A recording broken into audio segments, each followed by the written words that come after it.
Good morning. My name is Coral Causeway. I serve on the Board of Trustees here at First Unitarian. Whoever you are, whomever you love, whether you carry joy or sorrow in your heart, you are welcome here. All people of goodwill are warmly invited to join us on the great journey of the mind, the heart, and the spirit. If this is your first time with us today, please let the offering basket pass you by. Your presence is gift enough. We would love to get to know you a little better. We'll have coffee and other beverages in the community room after service. Please look for somebody, if you're new, please look for somebody carrying a yellow mug. They very much would like to get to know you and answer any questions you may have. On the first and third Sunday of the month, the offering here is donated to an organization from the Denver community, which has been chosen by our Faith in Action Council. All cash and checks will be donated in full unless otherwise designated. Today's organization is 9 to 5, so thank you for the representative of 9 to 5 who's here today. And we'll learn a little more about 9 to 5 later in the service. Please remember to silence your cell phones and electronic devices, and welcome to service this morning. And now, if you would turn to your neighbors and greet them this lovely morning, that would be fantastic.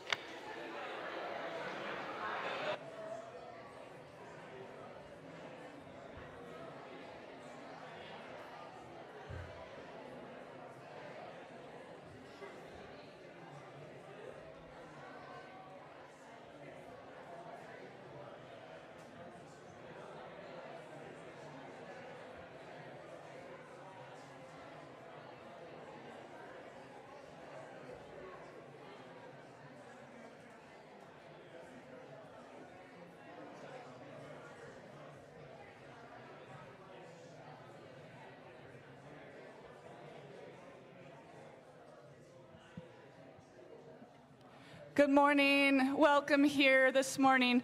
Would you please join me in singing our welcoming song to one another at this time?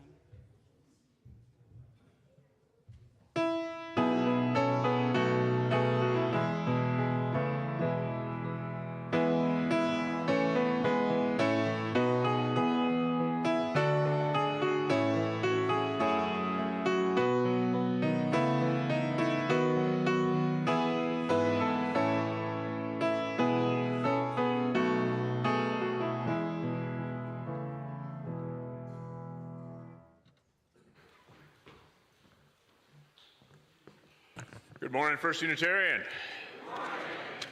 Before I do the call to worship, Diane has a word she'd like to share with you.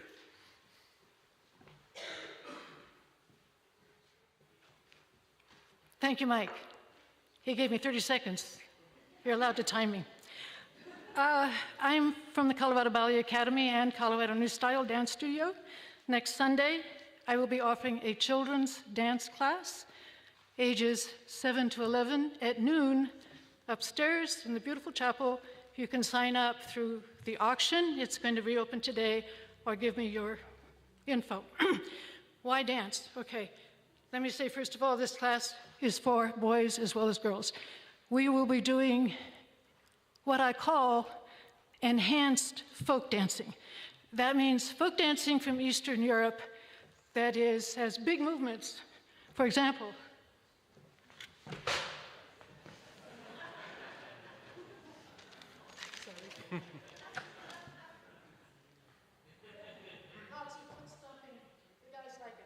so, you are all welcome, and I have collected a lot of research, and I'm happy to send it to you, saying why dance is a great thing in general, and it's not only great exercise. You're not trying to win or beat anybody else down, just express yourself. Hope you have some people who'd like to sign up. Thank you so much. Thank you, Mike. I can tell you from firsthand experience, Diane is really good at what she does. Our call to worship today is a Unitarian Universalist interpretation of the Beatitudes. Blessed is every person, for all are sacred and worthy.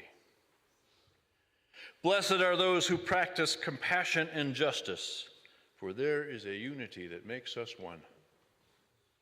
Blessed are the tolerant, for what goes around comes around, and none are entirely pure of heart. Blessed are those who seek truth with mind and heart, for the spirit of life lives within them. Blessed are those who honor democracy, for diversity is the intended order of things. And blessed are the peacemakers, for they do their work knowing it will never be complete.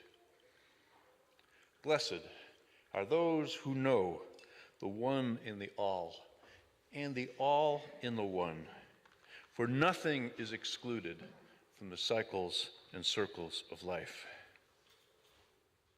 Blessed are those who live what they preach and believe, even when the struggle is uphill, for they stand in the company of prophets and saints. Grateful for the gifts of mind, body, and spirit that are not of our own making. Blessed are those who strive to live with an open mind, an open heart, and an open spirit, for only love fulfills.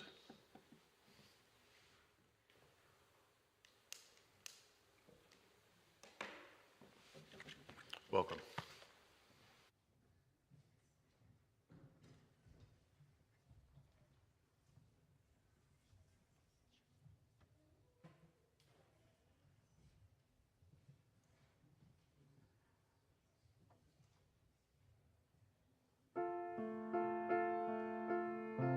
How further spot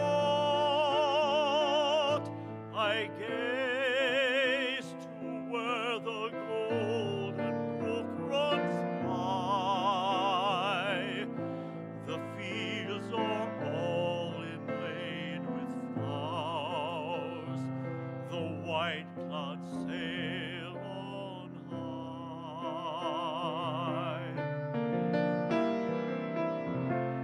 No step draws near, such silence reigns. Alone with God I sing, with all and all glory pines.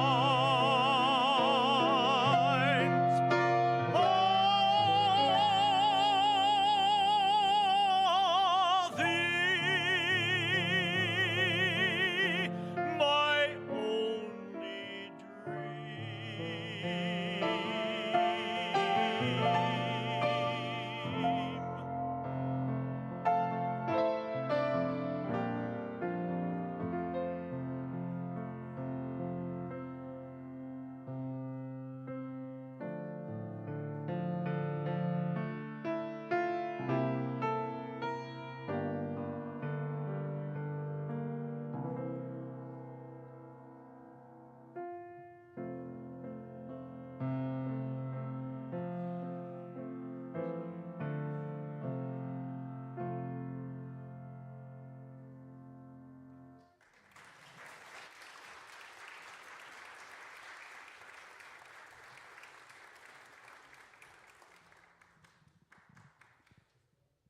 Good morning.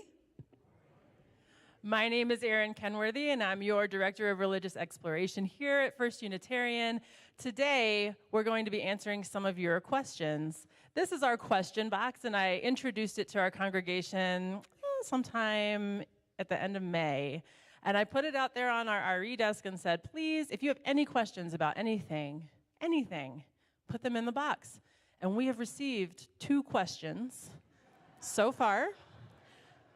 And I am going to answer them, or one of them, and then I'm going to have somebody else come and answer the questions, because all of us in this community have got answers to each other's questions. There just needs to be space to have conversation, right? Conversation and asking of questions is something that Unitarian Universalists do, amen? Yeah, that's a thing that we do. We just had General Assembly as a denomination. There was lots of questions and lots of discussion at General Assembly, as Unitarians love their words and discussing things. On to our question box here. Are you ready? Okay.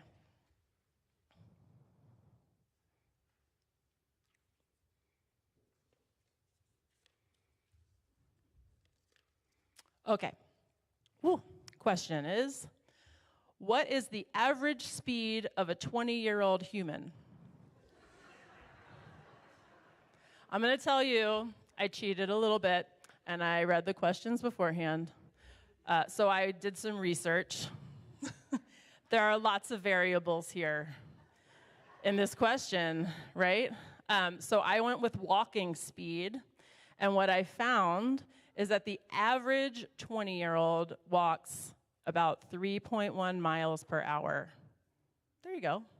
That's the answer I came up with. It's not a running speed. There's not any accounting for training or injury, just average 3.1 walking speed. If that's not what you were wondering, your next question can be more specific.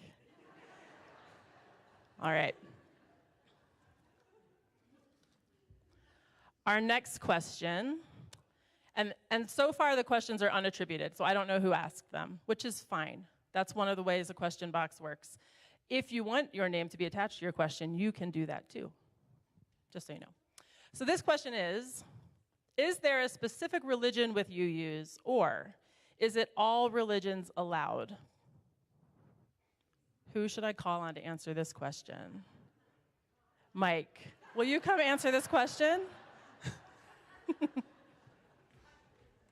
I would love to answer that question. Is there a specific religion with Unitarian Universalists, or is it all religions allowed?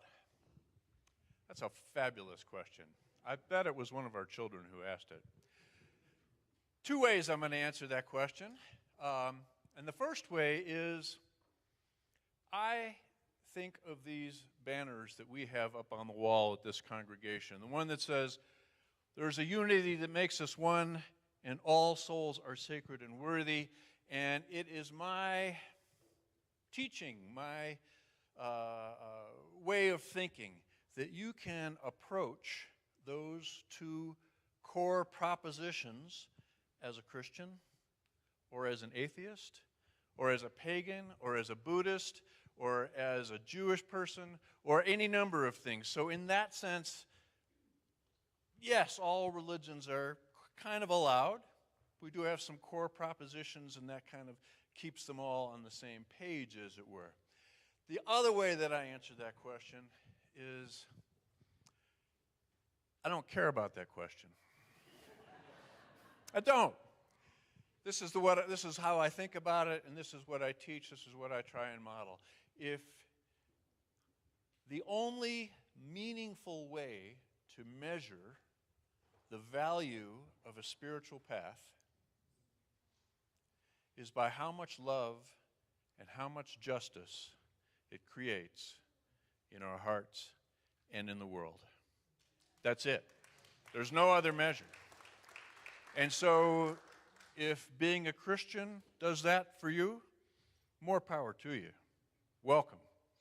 If being a Buddhist does that for you, awesome. If being an atheist or an agnostic or a pagan or something else does that for you, does that for this community, you're in. That's my answer. Thanks, Mike.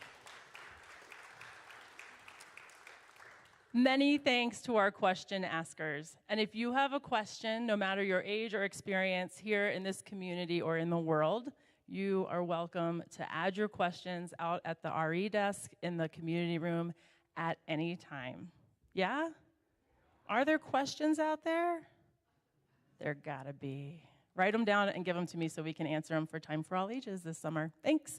Please join me in singing our children out to their programming this morning.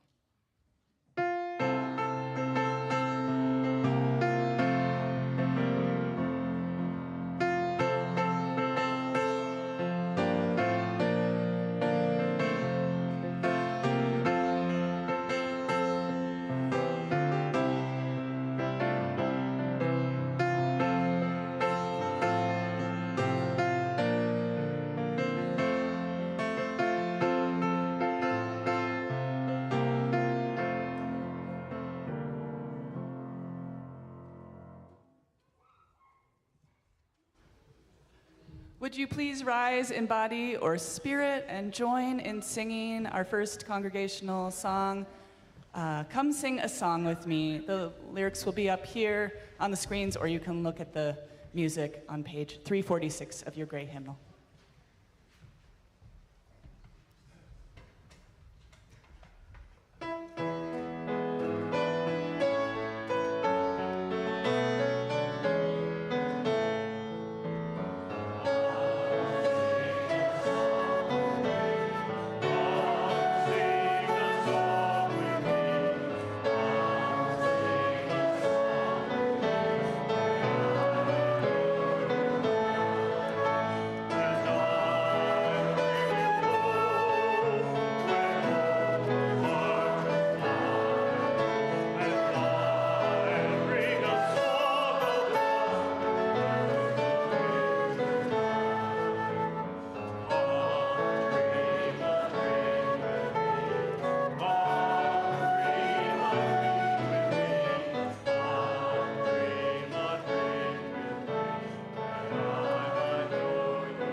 Good morning, First Unitarian.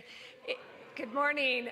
I am Gabriela Flora with the Giving and Action Committee, and I want to remind you that you can donate through your Breeze account, online, you can text, all of this is in the back of your bulletin, or you can put money into the baskets.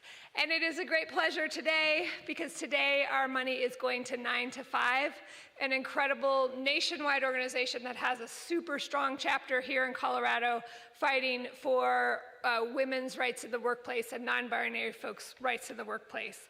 And it is my great pleasure to introduce someone I get the pleasure of working with. Cecia Guadarrama is the Associate State Director for 9 to 5 Colorado. Her background is in organizing in mobile home communities and advocating for more renters' rights at the local and state level. 9 to 5 Colorado has been a pioneer in leading for housing justice through community organizing and legislation in the past 5 years, amongst the many other things that they do to make our state more just.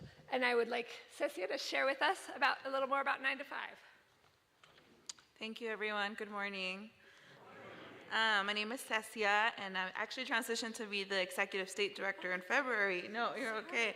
But I've been at 9 to 5 for 6 years.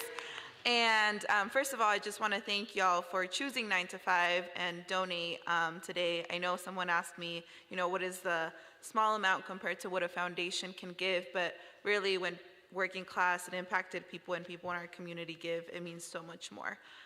Because, I know that you're giving with your heart and you're giving because you care. We're celebrating our 50th anniversary this year. We've been around for a long time and traditionally started when women were entering the workforce for clerical jobs like secretary positions and administrative positions, and we're facing a lot of gender discrimination and sexual harassment in the workplace. And since then, over the past 50 years, because we are member-led, we have focused on a variety of issues, including pioneer passing paid medical and family leave in Colorado, which we were able to win in the ballot in 2020. And have been doing all of the implementation because we know everybody needs paid time off to take care of themselves or take care of a loved one, and fighting to make sure that the program could be as inclusive as possible, including making sure our definition of family is broader than what FMLA had. And we also work on housing justice, so we organize in mobile home communities where I live, one in myself, and we organize around renters' rights. And more recently have started to do work around climate justice and the intersectionality, because we know our folks are facing displacement in multiple ways. So we work through community organizing, issue-based advocacy. And again, thank you so much for your support. And we look forward to continuing to do the much work that is still needed in Colorado.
Your gifts freely given are gratefully received. Thank you.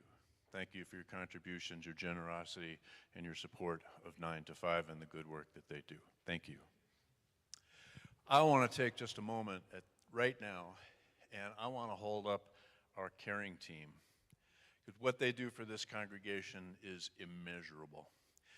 Not just in terms of reaching out and sending cards and providing rides. And just this past week, we had 2 memorial services here, and they were here setting up and providing refreshments and making sure everything went smoothly. These folks are a blessing to our community. If you're one of our caring committee members, would you stand up briefly so we can recognize you and thank you?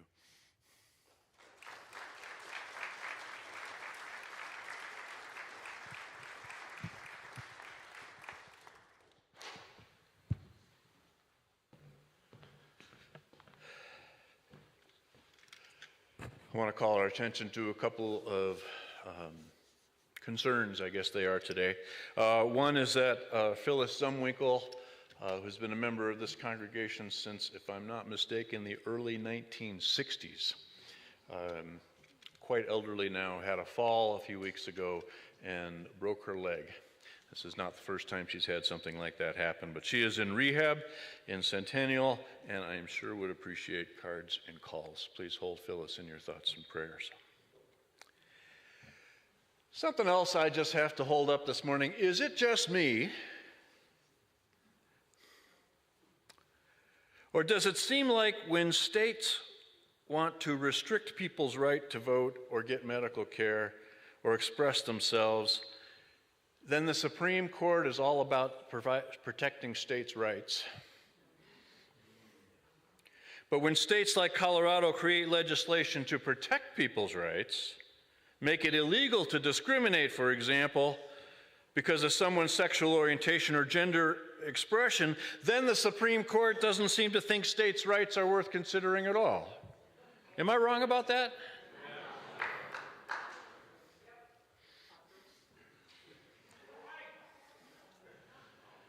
The other thing I want to hold up this morning, I want to mourn the end of affirmative action. And I know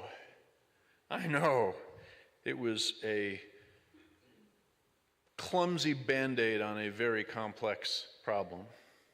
I know it was used unevenly, and I know it was flawed in many ways, but it did create some opportunity where none existed before.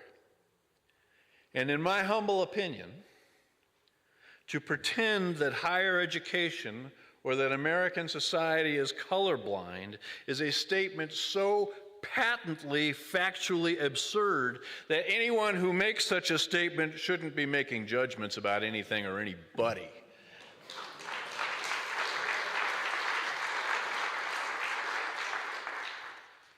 All right, I got that off my chest.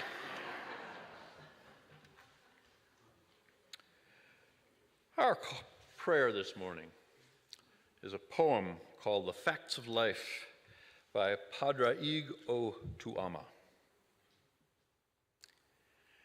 That you were born and you will die. That you will sometimes love enough and sometimes not.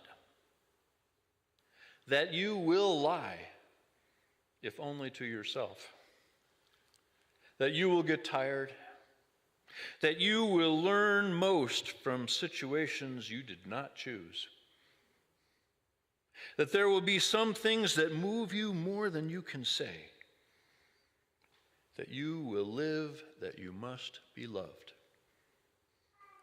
That you will avoid questions most urgently in need of your attention. That you began as a fusion of a sperm and an egg of two people who were once strangers and may still well be. That life isn't fair. That sometimes life is good and sometimes even better than good. That life often is not so good. That life is real, and if you can survive, well, survive it well, with art and love and meaning given where meaning is scarce. That you will learn to live with regret. That you will learn to live with respect. That the structures that constrict you may not be permanently constricting. That you will probably be okay. That you must accept change before you die, but you will die anyway. So you might as well live. And you might as well love. You might as well love. You might as well love. Amen.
All right, I'm going to begin with something I almost never do, which is I'm going to begin with a brief apology. And that apology is that if you are a guest with us this morning or very new around here, or you're just not familiar with the context of Unitarian Universalism, there are a few things I'm going to say this morning that will have no context for you and won't make any sense whatsoever.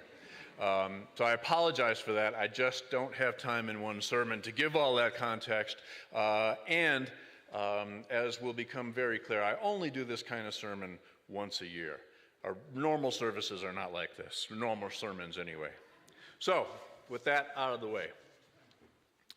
First Unitarian Denver is a member of the Unitarian Universalist Association of Congregations, commonly known as the UUA, Unitarian Universalist Association, an association of free congregations across the country and the world. We pay dues, membership dues, to both the national and the regional institution, and every year we send delegates to the National General Assembly, which takes place over 4 days in June, with thousands of representatives from other Unitarian Universalist congregations. This year it was in Pittsburgh, Pennsylvania. And because we are dues-paying members once every year, I try to give you some idea of what's happening at the national level, kind of the state of Unitarian Universalism. That's today. A few weeks ago, I spoke to you about the process, the revision process for the principles and purposes of Unitarian Universalism, what functions as our denominational covenant. A new draft of those principles and purposes has been available for several months now in our weekly newsletter. Last week, General Assembly met and voted and passed it by a wide margin, 86% in favor. What that means is that that draft will be sent to every congregation along with a study guide of some kind. I haven't seen it yet, and we will be asked to engage it and learn about it, consider it, and possibly vote to endorse it as a congregation. If that all happens well, then next year it goes back to General Assembly, where it will require a 2/3 vote to become the new statement of principles and purposes. One of the things I hope was clear when I spoke to you a few weeks ago about that process is that this change is not just coming out of nowhere. It is inextricable from all manner of other complex changes that are going on in the larger world, within the denomination, and within congregations. It is a complicated, larger dynamic, and I will outline just a few of those larger changes, those dynamics. First, because of a long history of both lip service and real involvement in issues of racial justice and racial equity, and because of the very public and very embarrassing series of events in 2017 regarding racial justice, the UUA is taking anti-racism seriously in a way I have never seen before in a lifetime of being a Unitarian Universalist. The UUA, institutionally, has been working very hard recently to be woke. That is not an epithet around here. And I mean proudly and unabashedly so, institutionally and culturally woke. I'm not saying they're there. I'm saying they're working really hard to get there. In the final President's report of Reverend Dr. Susan Frederick Gray, our outgoing president of the denomination, she reports that in the past 3 years of implementing the recommendations from the Commission on Institutional Change, UUA staff is now 32% people of color. Managers and directors are 50% people of color, and the senior executive leadership is over 60% people of color.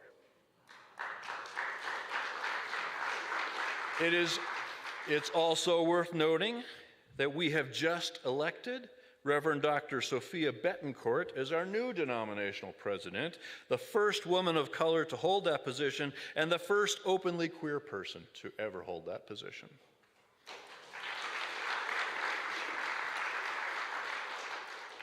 Second, along with almost every other denomination everywhere, we have been feeling the stress of a changing world in the past 25 to 40 years.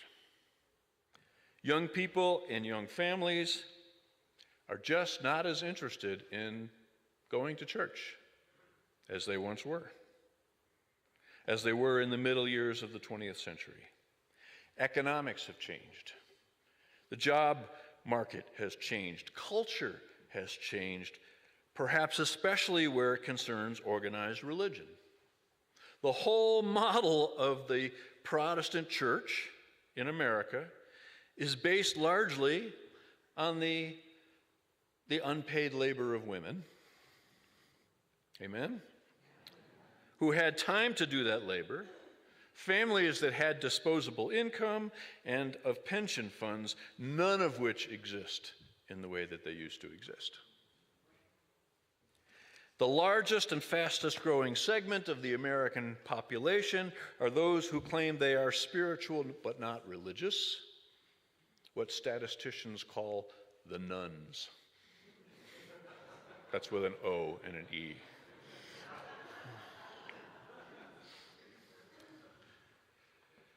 This is reflected dramatically in mainstream Protestantism. Dig this. Over the past 30 years, the United Methodists have shrunk by 40%. The United Church of Christ has shrunk by 52%, over half. The Presbyterian Church of America, 58%. The American Baptist, not the Southern Baptist, the American Baptist denomination, 23%. The Episcopal Church, 36%. Unitarian Universalist congregations are faring far better than most, but we are not immune. Third, we very recently endured a worldwide pandemic. Social isolation for over a year. Millions of people who were regular churchgoers before the pandemic have simply lost the habit, or drifted away, or found other ways to get their spiritual needs met. The pandemic dramatically changed the way people communicate, the way people shop, the way people get their information. Here at First Unitarian, our membership has gone from the low 400s to the mid to low 300s. We have lost some precious souls. Unlike other mainline traditions, from my observation, most of the people who drifted away from us did so during the pandemic, not part of this great trend that was going on for the past 40 years. Children and students were most affected by the pandemic, and religious education programs all over the country in every denomination have experienced devastating reductions in attendance by children.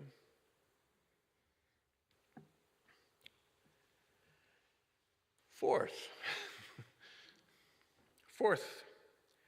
there is right now an unanticipated and an unprecedented scarcity of professional religious leadership for congregations. You probably didn't know this. And this is true for both ministers and for religious educators. Unitarian Universalism used to have 30-ish new ministers entering into the placement process every single year. Last year there were 8. The year before that there were 6.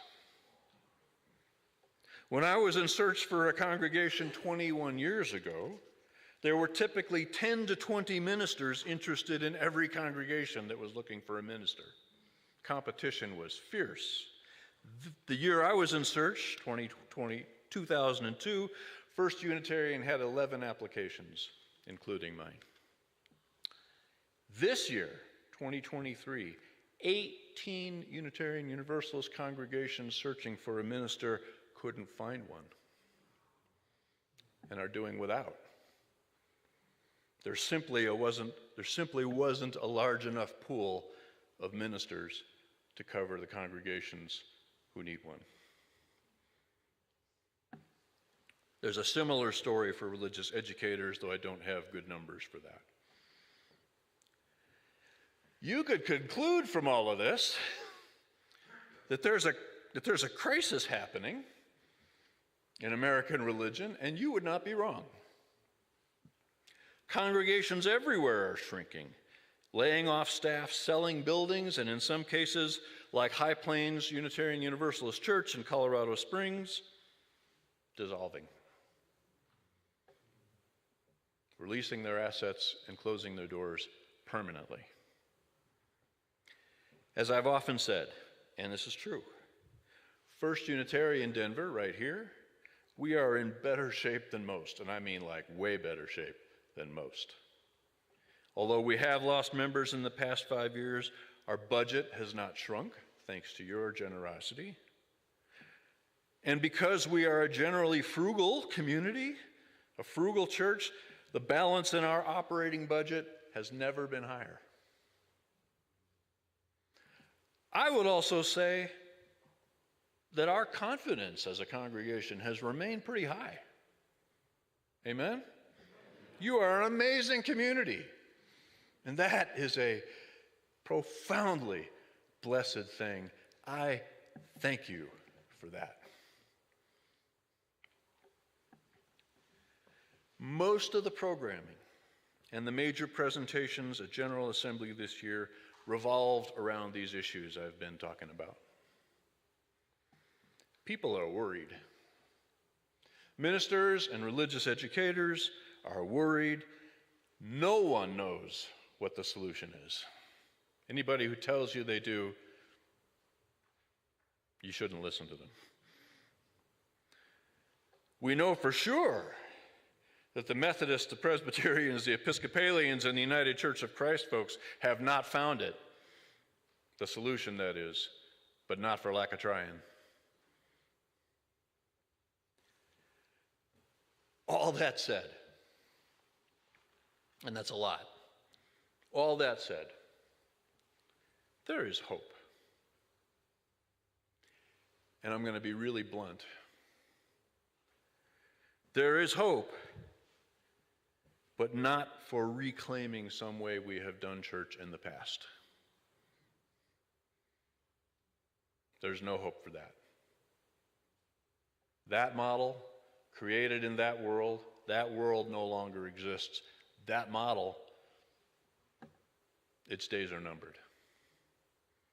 That's just the truth of it. The best workshops I participated in at General Assembly were ones that encouraged us to think way outside the box. And I'm going to walk you through one of the exercises from one of the workshops, probably the best workshop I attended. This was led by Reverend Peggy Clark of the Community Unitarian Universalist Church in Manhattan. She posed 5 questions to get us thinking, questions to apply to your congregation right now, and I'm going to read those and I'm going to pause after each one. Where does church happen?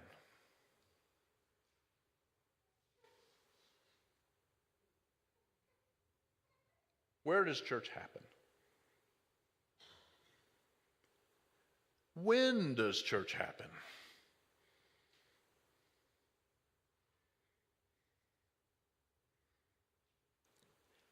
How does church work?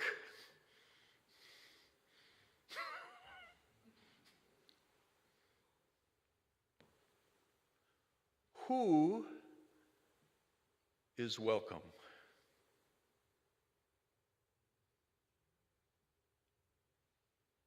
And how do they know?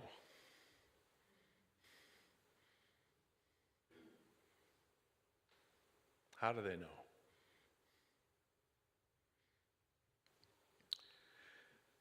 Reverend Peggy Clark used an old capitalist parable to make a point.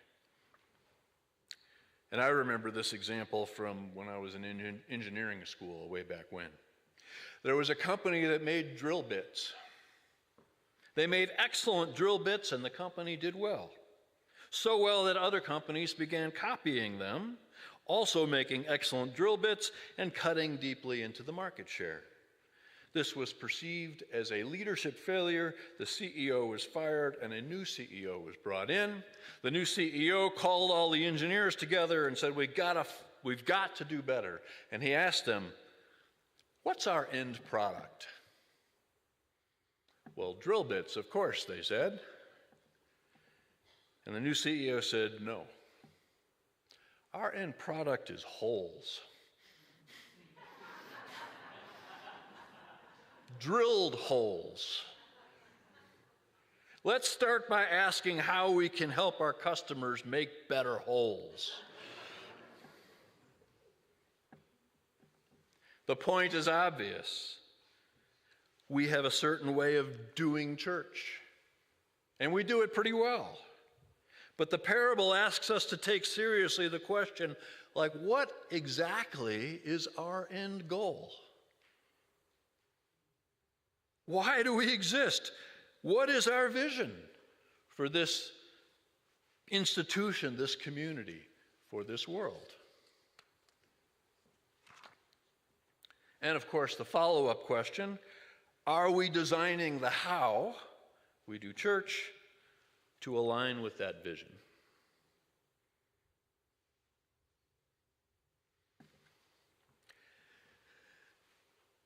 In this particular workshop, the presenter then outlined what she believes is part of the cultural, mental, emotional shift that needs to happen.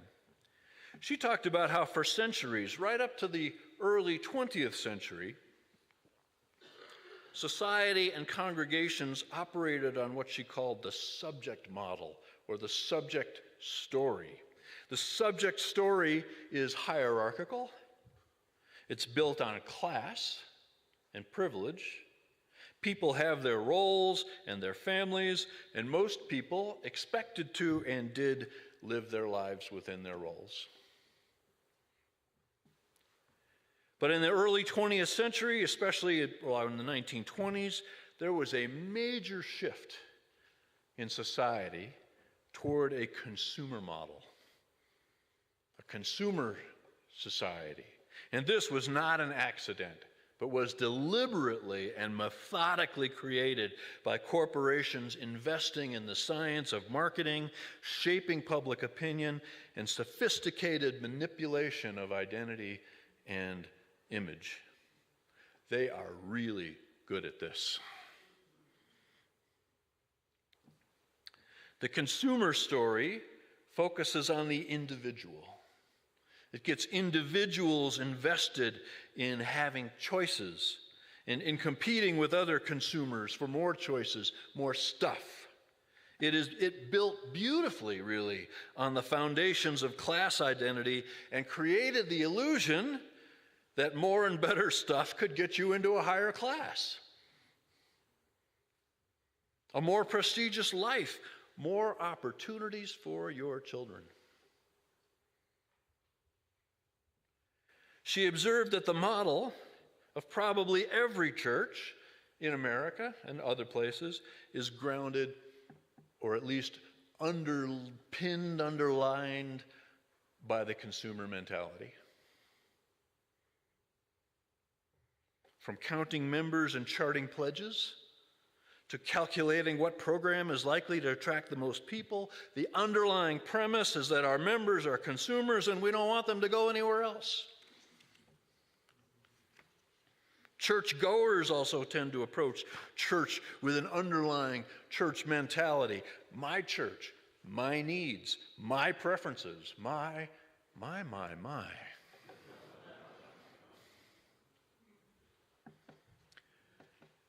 This has some unintended consequences.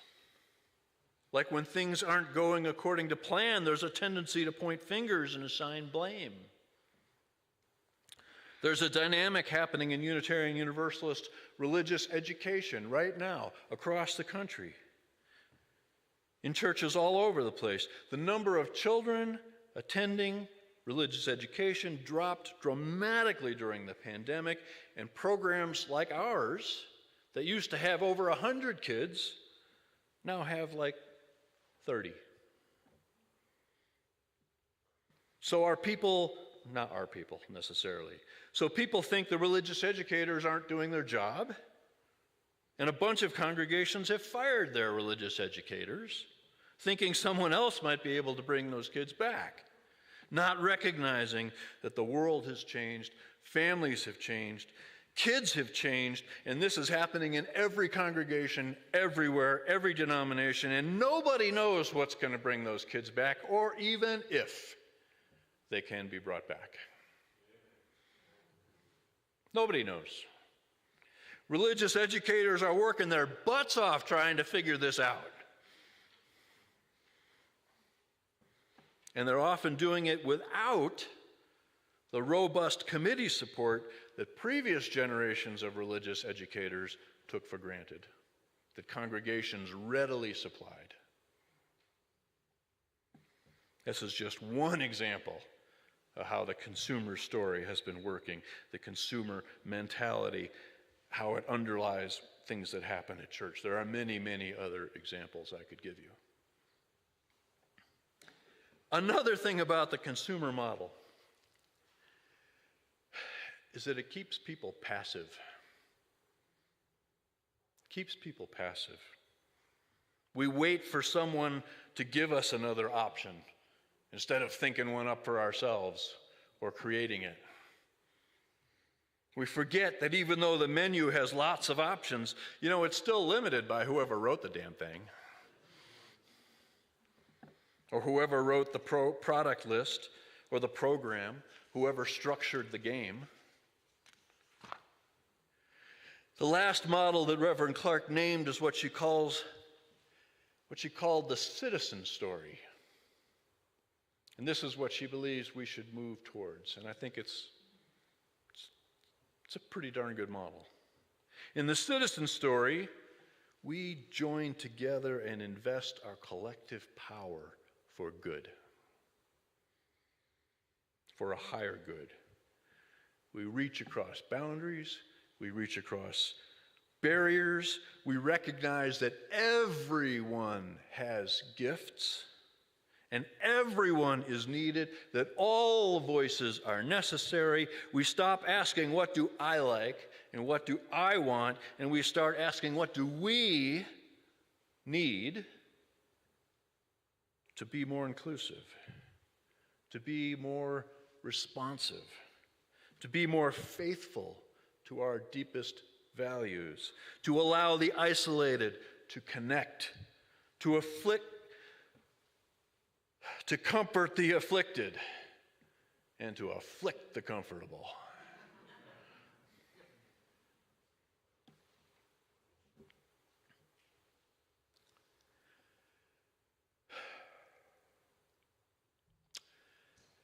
My dear congregation, we're living in dangerous times. And I don't mean that superficially or lightly. We're living in dangerous times. Fascism is gaining power, despite the last election. They have not gone to sleep. And I don't mean to reduce this to a simple if or that or a two-party bifurcation. Fascism is gaining power.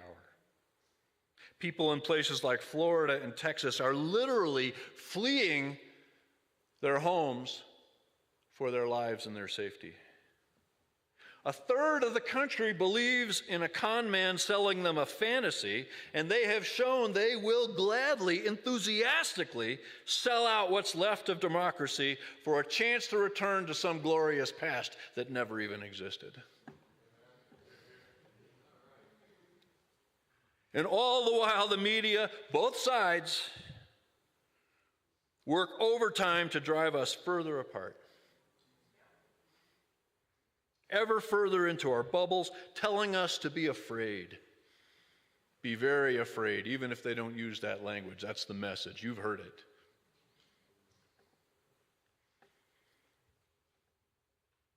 We are all under a lot of stress. All of us. We're under a lot of stress. And a natural reaction to stress is to hunker down. That's what we do. We're wired that way. To isolate, to disengage, to lose our faith in the future, to stop talking to each other, to stop growing. I believe they count on that. I'm positive fascism counts on that. And there are very good historical studies to show how that works. I'll preach on that one of these days. For now, I want to share that despite all of that, I'm feeling inspired.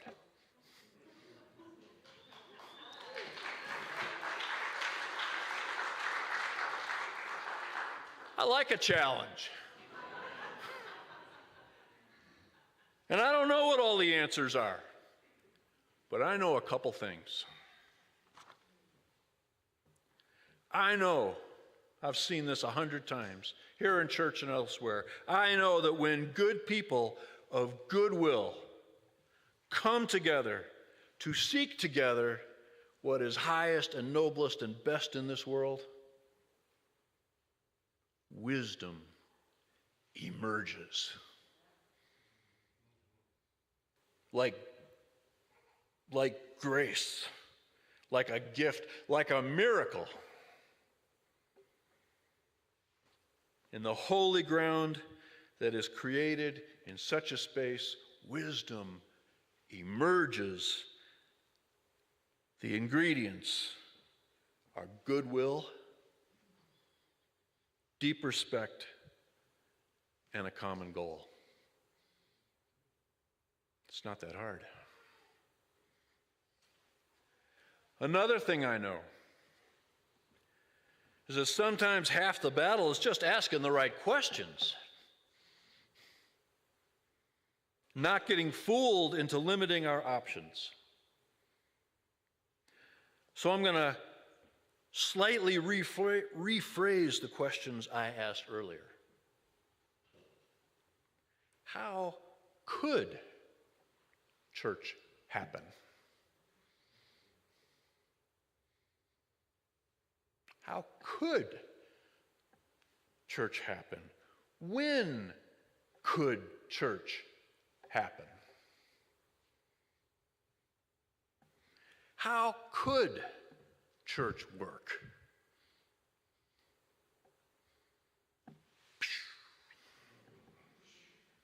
Who could be welcome? And how would they know?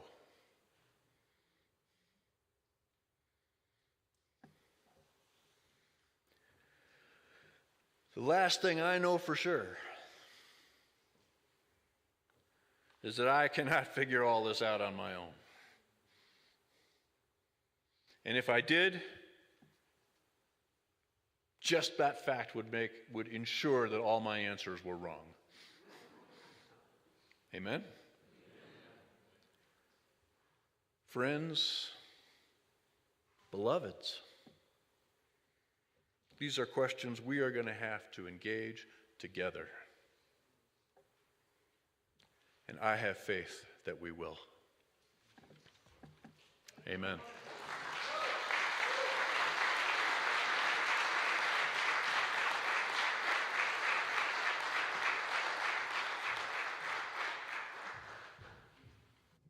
Would you please rise in body or spirit and join in singing again?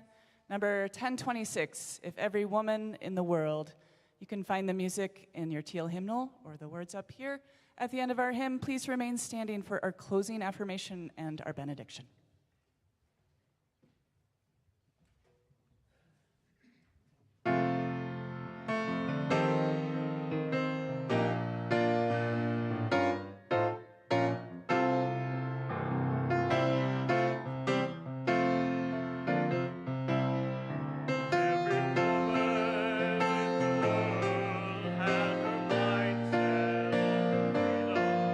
Every woman in the world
May you be blessed with discomfort at easy answers and half-truths and superficial relationships so that you may live from deep within your heart. May you be blessed with anger at injustice, oppression, exploitation, so that you may work for justice and for peace. May you be blessed with tears to shed for those who suffer from pain, rejection, starvation, and war, so that you may reach out your hand to comfort them. And may you be blessed. May you be blessed with enough foolishness to believe that you can make a difference in this world, because indeed you can and you do. Our service is ended. Go in peace.